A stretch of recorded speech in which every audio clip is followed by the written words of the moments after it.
안녕하세요. 나만 알고 싶은 강의 개념 쏙쏙 종합사회를 맡은 곽범입니다. 오늘 13번째 시간이 되었고요. 오늘은 이 4단원을 맞춰보도록 하겠습니다. 4단원에서 조금 고생스러웠어?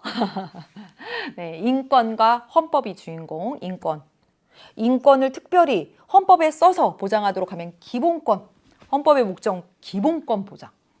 그렇죠, 기본권. 기본권의 대표적인 것, 자유권, 평등권, 참정권, 사회권, 청구권 등등이 있었습니다. 네, 지난 시간에 그 기본권 보장을 위한 제도들, 그리고 시민 참여의 방법으로서 합법적 참여 당연하고 비합법적 방법으로서 시민 불복종까지 이야기를 했습니다.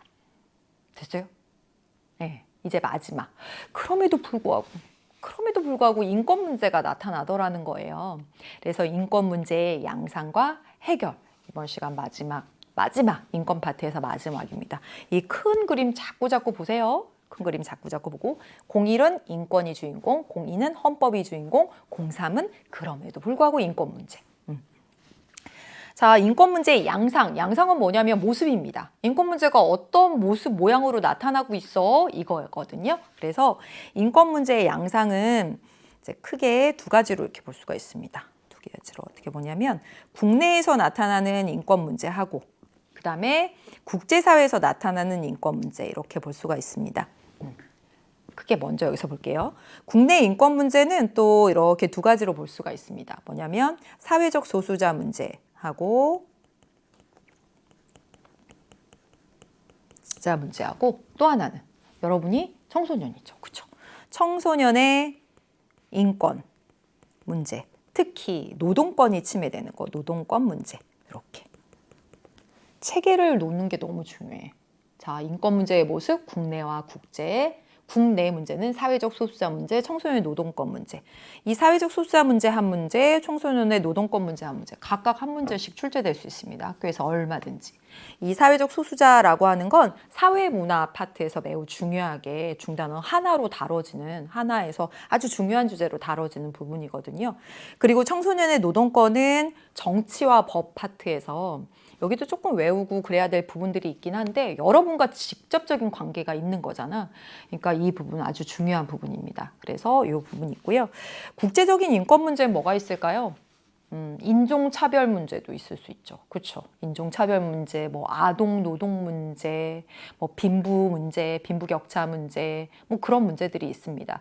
이 국제적인 인권 문제들은 뭔가 암기해서 한다기보다는 다양한 사례들, 이 인권이 침해되는 다양한 사례들을 찾아보는 것. 특히나 난민 문제가 굉장히 심각하니까 그 사회에서 벌어지는 인권 침해 문제라든가 성불평등 문제, 성차별 문제 이런 것들 다 찾아보시는 것이 필요합니다. 자, 그러면 오늘의 주인공은 국내 인권 문제, 사회적 소수자와 청소년 노동권 얘네 둘을 중심으로 생각해 주시면 되겠습니다. 사회적 소수자가 뭘까요? 사회적 약자라고 하는 말은 되게 많이 들어봤죠. 1학년 통합사회에서는 사회적 약자, 사회적 소수자 다 이렇게 섞어서 혼용해서 쓰긴 하는데요. 특별히 사회적 소수자라고 말하면 그런 느낌이 들잖아. 한 사회에서 되게 집단의 크기가 작은 집단. 그래서 뭔가 영향력이 없어가지고 차별받는 집단. 설명 맞는 것 같지? 어디가 틀렸어? 크기가 작은 집단이 소수자는 아닙니다.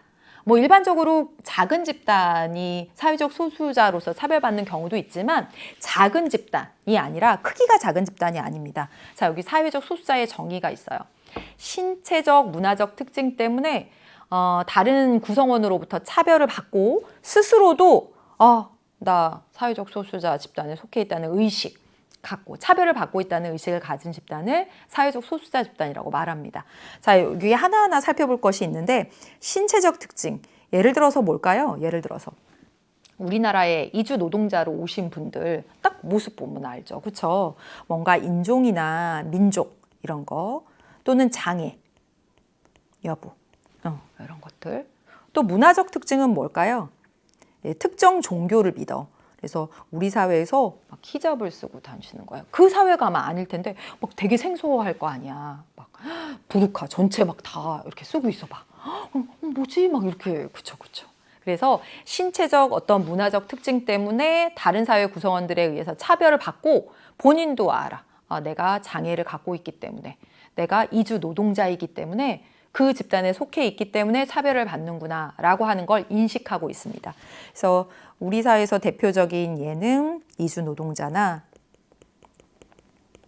장애인이나 네, 이렇게 사회적 소수자죠. 그런데 아주 중요한 것이 무엇이냐면 사회적 소수자라고 말할 때 이 소수는 집단의 크기는 아닙니다.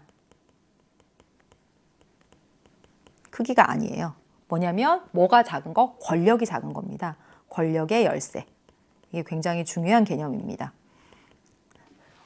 선택 과목 사회문화에서 이 선지 굉장히 많이 나오거든요. 사회적 소수자라고 말할 때 흑인, 미국 사회에서 흑인이 사회적 소수자거든요. 근데 흑인의 크기가 유대인보다 작지 않습니다. 근데 유대인은 소수자가 아니고, 유대인은 되게 적거든요. 소수자가 아니고 흑인은 소수자라고 말합니다. 다시 말하면 권력의 열세에 있기 때문입니다. 유대인은 그 미국 사회에서 차지하고 있는 크기는 작지만 정치 권력, 언론 권력, 경제 권력 등을 막 차지하고 있거든. 그래서 사회적 소수자가 아닌 거야. 사회적 소수자라고 말할 때 이 소수는 집단의 크기가 아니라 권력의 열세다. 굉장히 중요한 내용이고요. 이 사회적 소수자 문제 해결을 위해서는 사회적 차원에서는 이 사회적 소수자를 우대하는 정책들이 필요하겠지. 그리고요, 개인적 차원에서는 의식, 편견 이런 것들을 버리는 의식 개선이 중요합니다. 그래서 문제로 출제됐던 거를 보시면 이렇게 돼 있어요. 우리 사회에서 장애인은 취업에서 차별을 겪는 경우가 많죠.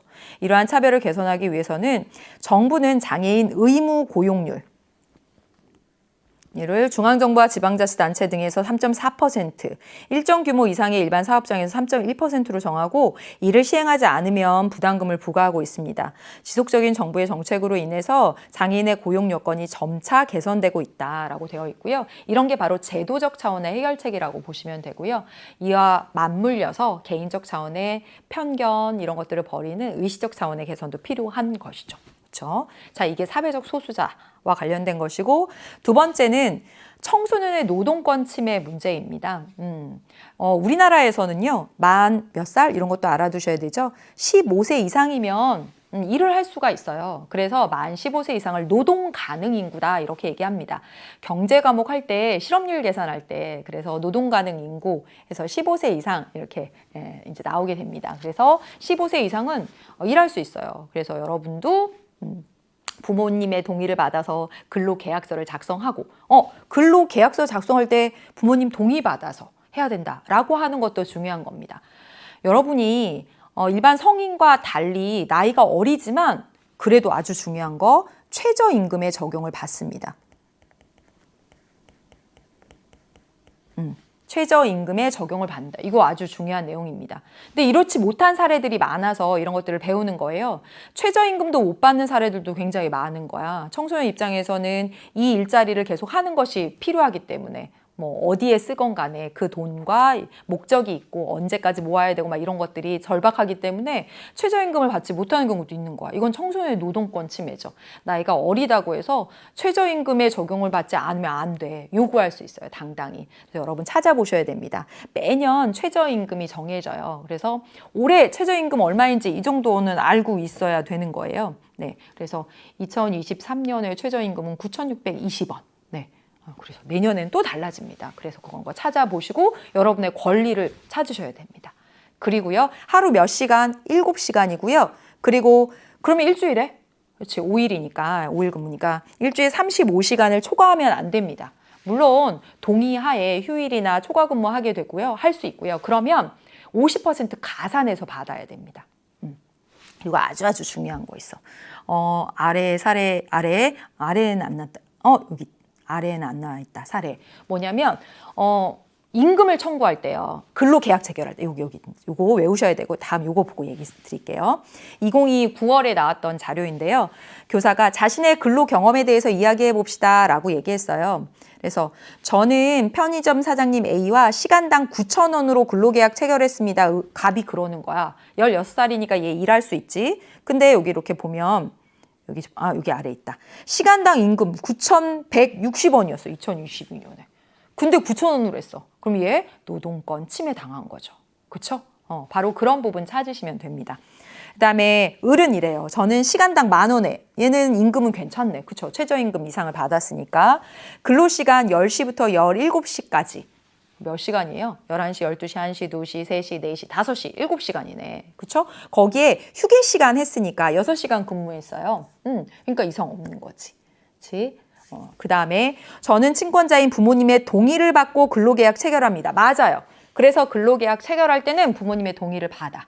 근데 임금 청구할 때는 부모님의 동의를 받아야 된다? 아닙니다. 임금 청구는 단독으로 할 수도 있습니다. 이거 굉장히 중요한 내용이에요. 근로계약 체결할 때는 여기 나온 것처럼 부모님의 동의 받아야 돼. 하지만 임금 청구할 때는 단독으로 돼. 물론 그런 경우는 없겠지만 부모님이 이 자녀를 일하게 해서 이 임금을 착취할 수도 있기 때문에 임금 청구는 단독으로 할 수 있도록 해두었습니다. 그런 부분들 꼭 챙겨서 이런 몇 가지 부분들을 여기서 좀 암기할 부분들이 있는 거지. 그렇지? 자, 여기 봤고요. 자, 이제 세계의 인권 문제입니다. 세계의 인권 문제는 앞에서 말씀드린 것처럼 빈곤 문제 또는 뭐 성차별 문제 여러 가지 있는데 이런 것들은 사례로서 알아두시는 것이 필요합니다. 자, 빈곤 문제는 진짜 이게 막 사례들을 찾아보시면 그런 생각이 드는 것이 자, 우리가 뭔가 꿈을 꾸고 우리가 행복해지는 데 있어서 정말 50%를 차지하는 게 무엇이냐면 어떤 나라에서 태어났느냐라고 하는 것이래요. 오늘날. 여러분이 만약에 이 뭐 물론 가정 형편도 다르고 막 흑수저, 금수저 뭐 이런 이야기들도 있고 그렇긴 하지만 이 국가마다 이 경제 격차가 너무 많이 나니까 어떤 사회, 어떤 국가에서 태어났느냐가 행복의 절반 정도를 일단 차지하고 간다고 합니다. 맞잖아요, 여러분. 우리 집의 가정 형편이 어떻든 간에 여러분들이 굶주리고 그 다음에 학교 교육도 못 받고 이런 상황은 우리는 이렇게 벗어났잖아요. 근데 그렇지 못한 사회에서 태어나면 꿈을 꾼다, 목표를 갖는다라고 하는 건 상상할 수도 없게 되잖아. 네. 그래서 빈곤 문제는 오늘날 어떤 한 국가만의 문제는 아니고 전 세계가 같이 해결해야 될 그런 차원의 문제라고 볼 수 있고 제가 봤던 뭐 정말 상상할 수 없었던 사례들 많은데 IT에 보면 아이들이 진흙 쿠키를 먹습니다. 쿠키하고 진흙은 어울리는 말이 아니잖아. 근데 먹을 게 없으니까 진흙을 마가린하고 설탕하고 섞어가지고 햇빛에 말린 다음에 그걸 먹는 거예요. 네. 그런 정말 그 의식주와 관련된 기본적인 것도 확보되지 못한 나라들이 아직도 존재하고 있다. 그 가운데서 뭐 인권 보장이라든가 꿈, 행복 이런 거 상상할 수도 없잖아요. 그렇죠? 예, 그래서 빈곤 문제. 두 번째는 무엇이냐면 성차별 문제입니다. 예. 이 성차별, 여성과 남성의 차이고요. 보통은 여성에 대한 차별로 나타나게 되죠. 그래서 이런 거 나타나는 양상들을 보면 임금 격차의 모습으로 나타난다던가 아니면 정치적으로 가지는 파워 정도 또는 교육 수준의 차이 여러 가지 측면에서 성차별의 양상들이 나타나는데 많은 경우는 이 관습이나 전통에 의해서 차별받고 있는 경우가 많습니다. 그래서 우리는 상상할 수도 없지만 몇 년 전까지만 해도 이 사우디에서는 여성들이 공연이나 축구 경기나 이런 것들을 보러 갈 수 없었던 거죠. 그렇죠. 뭔가 공공장소에 남성 보호자와 함께 가야 된다라고 하는 규정이 있었다고 합니다. 잘 상상이 안 되지만. 그래서 그러한 것에 대한 그러한 사우디의 전통, 관습, 성차별적인 문화에 대한 국제사회에 얼마나 비판이 많았겠어요. 그래서 몇 년 전이었어. 이제 사우디에서도 여성도 공연을 볼 수 있게 된 것이고 그래서 세계적인 스타인 BTS를 사우디에서 초청했잖아요. 그래서 BTS 공연을 보러 막 여성 팬들의 모습들이 많이 뉴스로 나오고 그렇기도 했었습니다. 그래서 성차별 문제 있고요. 세 번째는 뭐 이게 뭐 세 번째, 네 번째 뭐 나열하고 그럴 건 아닙니다. 기본권 침해 문제라고 되어 있고요. 기본권의 대표적인 거 뭐 언론 출판, 뭐 집회, 결사의 자유 이런 것들이 보장되지 않은 많은 나라들이 있습니다. 독재 권력이 굉장히 오랜 기간 집권하게 되면서 가장 기본적인 자유라고 할 수 있는 것들, 표현의 자유 뭐 이런 것들이 보장받지 못하는 그런 나라들에 살고 있는 사람들도 굉장히 많습니다. 제가 요즘 1984라고 하는 그 책을 다시 읽고 있거든요. 진짜 좀 그래. 그 책인데 분명히 읽었는데 기억이 안 나는 거야. 정말 재미있게 다시 지금 읽고 있습니다. 거의 다 있는데요. 거기 보면 어떤 내용들이 나오냐면 이런 상황이에요.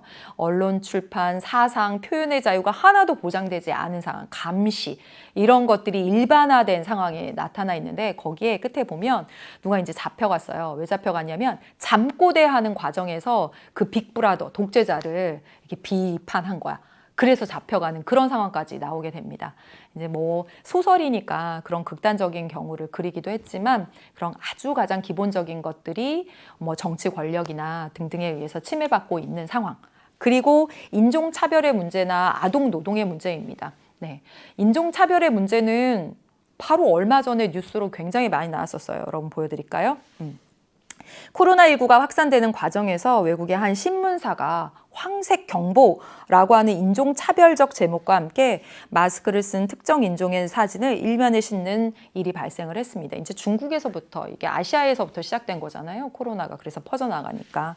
그래서 SNS에서는 나는 바이러스가 아니다라고 하는 해시태그를 붙이면 인종차별 행위에 반대하는 사회적 차원의 캠페인이 활발하게 전개되었고 뭐 이렇게 나와 있습니다. 그래서 당시 아시아인 혐오, 정서가 막 생기게 됐고 그리고 폭력 이런 사건들도 막 나타나고 그랬었습니다. 네. 그래서 이러한 그 국제적인 차원의 인권 문제를 해결하기 위해서는 세계 시민 의식 그리고 국제적인 연대가 필요하다라고 되어 있는데 너무나 당연하면서도 사실은 너무나 중요한 문제입니다. 세계 시민 의식이라고 하는 용어가 굉장히 많이 다뤄지고 있어요. 정치와 법 교과서에서도 나오거든요. 세계 시민 의식은 무엇이냐면 내가 나 대한민국의 국민이야. 라고 하는 것에서 그치는 것이 아니라 세계 공동체의 내가 구성원이야 라고 생각하는 것이죠. 그래서 세계에서 나타나는 이런 빈곤 문제, 저 가난한 나라의 일이지. 인종차별 문제, 저기 다민족 국가에서 나타나는 일이지 라고 생각하는 것이 아니라 세계 전체의 구성원의 일부로서 그러한 문제들에 대해서 관심을 갖고 책임의식을 갖는 것. 이게 바로 세계 시민의식이다. 그리고 국제적인 연대가 필요하겠다. 오늘 여기까지 보았습니다. 국내 인권 문제와 세계적인 인권 문제 이렇게 두 가지 차원에서 보셨고요. 암기하거나 조금 기억해야 될 건 국내 인권 문제 되겠지? 네, 이렇게 보시면 되겠네요. 여기까지 해서 이제 4단원도 마쳤고요. 다음 시간에 5단원에서 여러분 만나도록 하겠습니다. 우리 다음 시간에도 홈런 쳐요. 안녕.